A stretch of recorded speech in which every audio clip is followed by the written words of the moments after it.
Nakatakas na naman ang aso ng kapitbahay, oh. Naggala na naman mag-isa. Wala na naman ang bantay niya. Pinakawalan na naman. Oh, ayan si Nika, yung aming kapitbahay na aso. Pinakawalan na naman. Nika!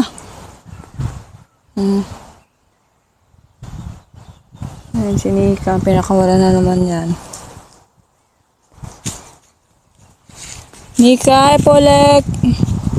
Sabi ko, uwi na kami. Nagalit. Ayaw umuwi.